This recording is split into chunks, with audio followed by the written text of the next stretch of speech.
जय गजानन श्री गणेश। स्वागत है आप सभी का आपके YouTube चैनल श्री गणेश में। आज हम गणेश पुराण के पहले खंड उपासना खंड के 2 अध्यायों के विषय में सम्यक रूप से चर्चा करेंगे। आए हम श्री गणेश के विषय में इन 2 अध्यायों के माध्यम से जानने का प्रयास करते हैं। उपासना कांड पहला अध्याय इस प्रकार है। इस अध्याय का प्रारंभ मंगलाचरण से होता है, जिसमें श्री गणेश और उनकी शक्ति देवी महासिद्धि और महाबुद्धि उनके 2 पुत्र लक्ष्य और लाभ को नमस्कार कर आगे बढ़ा जाता है और आगे सभी ऋषि मुनि और गाणपत्य गुरुओं को नमस्कार निवेदन किया गया है। महर्षि भ्रुशुंडी, ग्रीष्मदाचार्य, व्यास जी जैसे गणेश भक्त एवं श्री योगींद्र आचार्य महाराज, अंकुशधारी महाराज, हेरंबराज महाराज जैसे वरिष्ठ गाणपत्य ऋषियों को प्रणाम निवेदन किया गया है। तदंतर कथा प्रारंभ होता है। एक बार सभी ऋषि मुनियों का समूह पुराण वक्ता, पुराणों को जानने वाले महर्षि सूत के पास उनके दर्शन करने गए और उन्होंने सूत जी को प्रणाम निवेदन कर पुराणों की कथा सुनने की इच्छा व्यक्त की। उनकी इस इच्छा को सुनकर सूत जी प्रसन्न हो गए और उन्होंने कहा कि आप सभी लोग धन्य हैं जो सदैव भगवत कथा सुनने को इच्छुक रहते हैं। आप सभी के इस निवेदन पर मैं आप सभी को कथा सुनाऊंगा। जिस प्रकार 18 पुराण हैं, उसी प्रकार 18 उप पुराण भी हैं। उनमें से एक भगवान श्री गणेश की महिमा को बताने वाला उत्तम पुराण श्री गणेश पुराण भी है। उसकी महिमा बताने वाला पुराण श्री गणेश पुराण अत्यधिक पवित्र पुराण है, जिसकी मैं कथा आप सभी के सामने बताने जा रहा हूँ।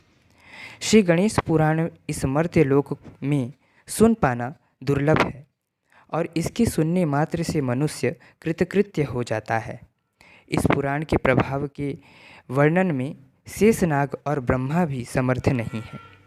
अनेक जन्म के संचित पुण्यों के प्रभाव से ही इस पुराण को सुनना या समझना संभव हो सकता है। इस पुराण को पाखंडियों, नास्तिकों और पाप कर्म में रत रहने वाले लोगों को नहीं सुनाना चाहिए और वह इसे सुनने का अवसर भी नहीं प्राप्त कर सकते। भगवान गणेश जी का तत्व नित्य स्थित, निर्गुण और अनादि है। उनके स्वरूप का वर्णन करने में कोई भी समर्थ नहीं है।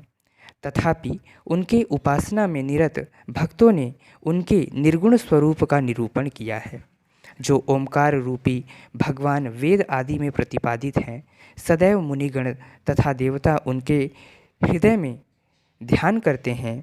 जो त्रिदेवों के भी पूज्य हैं, उन गणेश जी का गुप्त चरित्र जो किसी को विदित नहीं है, उसे मैं आप सभी के समक्ष प्रस्तुत करने जा रहा हूँ।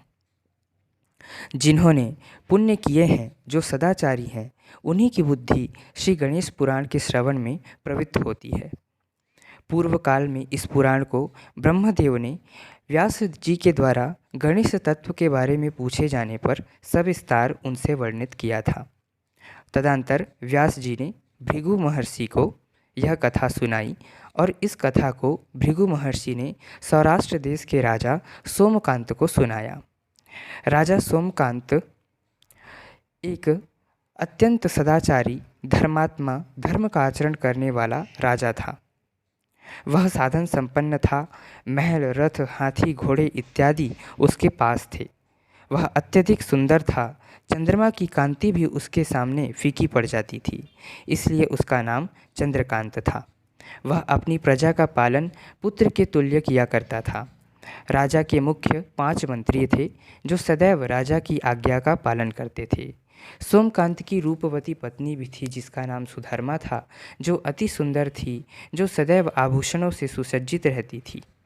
इस प्रकार श्री गणेश पुराण में गणेश जी का वर्णन किया गया है। इस प्रकार प्रथम अध्याय संपूर्ण हुआ। अब हम गणेश पुराण के दूसरे अध्याय पर चर्चा करेंगे। दूसरा अध्याय इस प्रकार है। एक दिन राजा सोमकांत अपने राज दरबार में बैठा था और अचानक उसका स्वास्थ्य बिगड़ने लगा।